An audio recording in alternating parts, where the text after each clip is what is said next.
योगेश पाटिल। योगेश भाई, बहुत शुक्रिया आपका समय देने के लिए। स्वागत है आपका 18 आवर्स स्वदेश पर।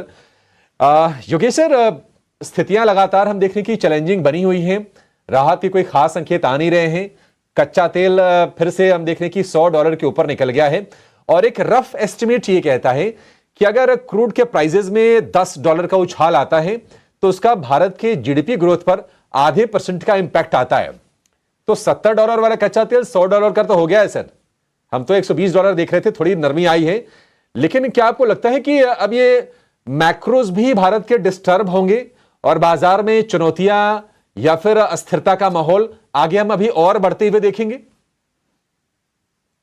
देखिए, जैसे कि ग्लोबल वॉलेटिलिटी है, ये मुझे लग रहा है कि इतना अगर लंबा वॉर चलेगा तो कहीं ना कहीं ये वॉलेटाइल एनवायरनमेंट ऐसे ही रहने वाला है। क्योंकि जैसे आपने सही कहा कि अगर $10 से अगर क्रूड ऑयल बढ़ता है तो उसका इंडियन सीपीआई पे 20 to 25 बिप्स का इम्पैक्ट पड़ता है और प्लस करंट अकाउंट डेफिसिट पे 0.3 से 0.4। तो ओवरऑल आपका कॉस्ट ही बढ़ रहा है और उसके चक्कर में आपका करंट अकाउंट डेफिसिट बढ़ेगा और उसका इम्पैक्ट कहीं ना कहीं जीडीपी भी पड़ता है। लेकिन अगर ये मैटर अगर 10-15 दिन में अगर नहीं कंट्रोल में आएगा तो शायद ये स्थिति और ज्यादा अनमैनेजेबल हो जाएगी। क्योंकि कुछ चीजें जो है, ये तो पहला तो क्रूड ऑयल जो फ्यूल है, और उसके अलावा भी बहुत सारा सप्लाई चेन में इम्पैक्ट आएगा। जैसे कि शिपिंग को लेके, और हमने पास्ट में भी देखा है जब भी ऐसा कोई बड़ा सप्लाई चेन में इम्पैक्ट आता है तो उसका इम्पैक्ट 2 से 3 महीना रहता है। क्योंकि हमारे पास शिप्स और कंटेनर भी लिमिटेड ही है। जब तक शिप और कंटेनर आएंगे नहीं तो जहां से जाएंगे भी नहीं, तो हर जगह लॉक जैम हो जाता है। तो हमें ये लग रहा था जैसे कि पहले शुरू के 5-6 दिन में शायद ये मसला सलट जाएगा, पर ऐसा नहीं हुआ है, अभी एक्सटेंड हो रहा है। लेकिन अगर ये थोड़ा और 10-15 दिन एक्सटेंड रहेगा तो ये चिंताजनक इशू रहेगा यहाँ पर। और काफी सारे सेगमेंट और सेक्टर्स में इसका इम्पैक्ट रहेगा, जैसे ऑटो है या एनर्जी सेक्टर है या ओवरऑल कॉस्ट ऑफ इन्फ्लेशन है, या जो भी क्रूड ऑयल जिनका रॉ मटेरियल है, चाहे एफएमसीजी हो, चाहे पीवीसी प्लास्टिक, जो भी रहेगा तो उस पर इम्पैक्ट तो थोड़ा पड़ेगा ही पड़ेगा। और इसको लेके आपका जैसे एलपीजी को लेके कई कंज्यूमर ड्यूरेबल कंपनीज ने भी हाईलाइट किया है कि उनका प्रोडक्शन शट किया है, कई ऑटो कंपनीज ने किया हुआ है। तो ये टाइम बिंग के लिए तो सप्लाई साइड चैलेंजेस है। लेकिन अगर ये 10-15 दिन और रहेगा तो शायद ये चिंताजनक इशू बन सकता है आगे जाके। अगर ये जारी रहा तो चिंताजनक स्थिति बन सकती है। भारत में अभी जो कच्चे तेल का भंडार है उसके मुताबिक 7 से 8 हफ्ते तो हमारा काम चल जाएगा। लेकिन उसके बाद हो सकता है कि अगर ये एस्केलेशन जारी रहा तो फिर और गंभीर हम परिस्थितियां भारत में पैदा होते हुए देखेंगे। तो योगेश भाई, आप कैसे गाइड कर रहे हैं निवेशकों को? देखिए, थियोरेटिकली तो लोगों को बातें पता है कि एसआईपी बंद नहीं करनी चाहिए, लॉन्ग रन में बाजार अच्छा करेगा। लेकिन कहीं ना कहीं लोग अपॉर्चुनिटी तलाश करते हैं ऐसे बाजारों में भी। क्या आप पोर्टफोलियो में चर्निंग करने की सलाह देंगे? क्योंकि जो सेक्टर डायरेक्टली इंपैक्टेड हैं क्रूड की क्राइसिस से या फिर गैस की क्राइसिस से, क्या वहां से निकल के कुछ सेफर एसेट्स में जाने चाहिए? देखिए, जो भी सेक्टर इंपैक्टेड है वो ऑलरेडी प्राइस में आ चुका है। ठीक है, थोड़ा ये मैं कह सकता हूँ कि ये सिचुएशन बहुत ही डिफरेंट है नॉर्मल सिचुएशन के अलावा। तो अगर जिसको भी इन्वेस्ट करना है धीरे धीरे स्टार्ट करिए। बट ऐसा नहीं है, देखिए मार्केट में हमेशा कुछ ना कुछ इशू तो रहता ही है, और हर इशू को अगर आप इतना वेटेज देंगे तो हम इन्वेस्ट ही नहीं कर पाएंगे। जैसे कि कुछ जो चीजें इंडिया में अभी भी चेंज नहीं है, जैसे पास्ट में भी डिस्कशन हुआ है, कॉस्ट ऑफ कैपिटल इंडिया में फार बेटर है कंपेयर टू अदर कंट्रीज। दूसरा, इन्वेस्टमेंट साइकिल भी जैसे लेट्स टेक पावर है या रियल एस्टेट है, ये ठीक ठाक चल रहा है। फिलहाल कोई ऐसा इसमें कुछ नेगेटिव सुनने में नहीं आ रहा है। ऑब्वियसली शायद इसका इम्पैक्ट आगे जाके पड़ सकता है, बट अभी नहीं है। यहाँ पे सिलेक्टिव होना पड़ेगा हमें, और ये इन्वेस्टमेंट भी स्लोली स्लोली स्टार्ट करना पड़ेगा। शायद ये स्टैगर्ड मैनर या एसआईपी वाला ही मूवमेंट है, बट ये लॉन्ग रन में जो मैं कह रहा हूँ कि उसका ये वॉर का, ये क्रूड ऑयल का इम्पैक्ट लॉन्ग टर्म में नहीं होता। हो सकता है अगले 2 से 3 महीने में शायद इसका नेगेटिव असर नजर आए, पर लॉन्ग टर्म इन्वेस्टर को ऐसा कोई डरने की जरूरत नहीं। इंडिया फिर भी अच्छे से ग्रो करेगा फ्यूचर में।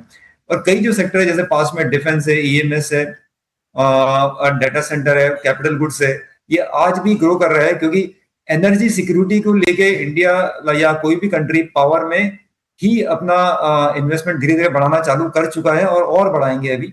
कि जैसे जैसे कई बार क्या होता है ना, कुछ कुछ इवेंट्स एक नई सीख देके जाती है, और उस नई सीख की वजह से काफी इन्वेस्टमेंट ट्रिगर भी होते हैं, चाहे वो डिफेंस हो, चाहे पावर सिक्योरिटी या एनर्जी सिक्योरिटी हो।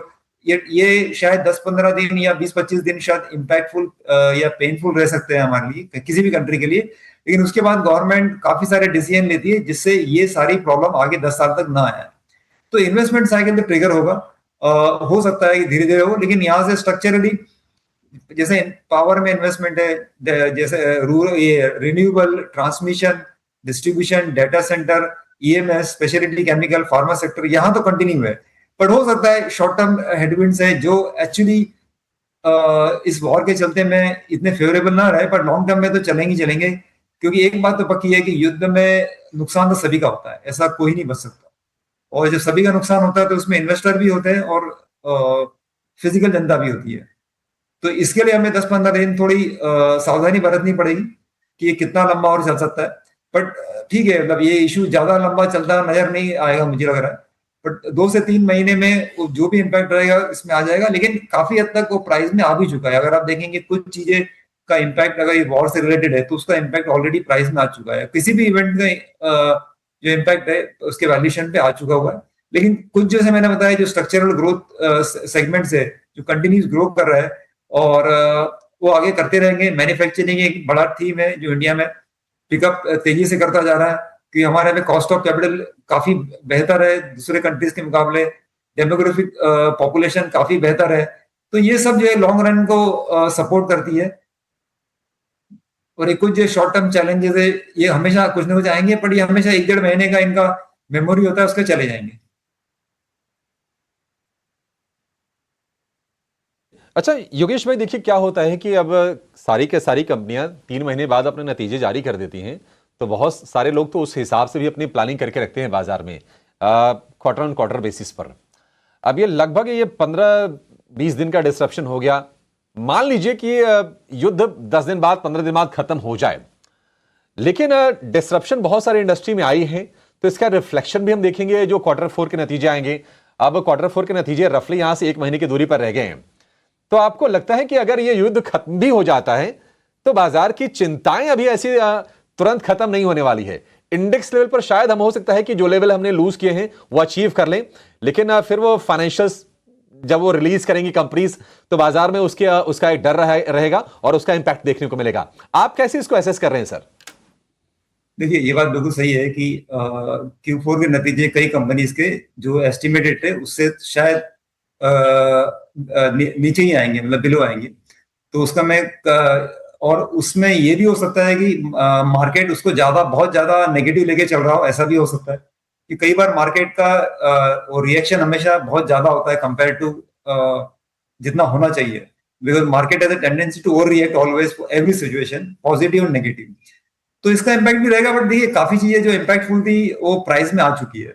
और हाँ, ये नतीजे ऑब्वियसली अगर 10-15 दिन आपके खराब गए हैं, जो कि एक पीक टाइम, मार्च एक पीक टाइम होता है हर इंडस्ट्री के लिए, तो नतीजे तो जो Q3 के रिजल्ट के बाद जिन्होंने एस्टिमेट्स निकाले थे उससे तो थोड़े कम ही आने चाहिए। हाँ, लेकिन उस कम का जो प्रमाण है वो ऑलरेडी स्टॉक प्राइस में आ चुका है। जी योगेश भाई, एक और चीज जरा म्यूचुअल फंड के जो निवेशक हैं उनके हिसाब से जरा आप गाइड कीजिए कि आपके पास क्वेरीज आ रही हैं रिडेम्पशन को लेकर, लोग क्या पूछ रहे हैं, क्या जानना चाह रहे हैं, जरा ये भी बता दीजिए। और जरा आप ये स्ट्रेटजी बताइए कि इस वक्त निवेशकों को क्या करना चाहिए अपने पोर्टफोलियो में। किसी तरह के कोई स्पेशल फंड्स, कोई सेक्टोरल, कोई थेमेटिक फंड्स क्या ऐड करने की जरूरत है, या फिर जो निवेश है उसको बना के रखें, ज्यादा पैनिक ना करें? मेरा ये सजेशन है कि ज्यादा पैनिक ना करें। हाँ, लेकिन कुछ अगर थीमेटिक से है जहां पे स्ट्रक्चरल, अगर कंप्लीटली इंडस्ट्री, शायद ऐसा हो सकता है कुछ इंडस्ट्री आउट ऑफ फ्लेवर हो जाए, उसमें ध्यान रखना पड़ेगा, या कुछ कंपनी जो है आपके पोर्टफोलियो में उसका आउट ऑफ फ्लेवर है, उनको ध्यान रखना पड़ेगा। क्योंकि जब भी ऐसी बड़ी कुछ क्राइसिस होती है there is always a reshuffle in segments and rotation, sector rotation, उसमें ध्यान रखना पड़ेगा।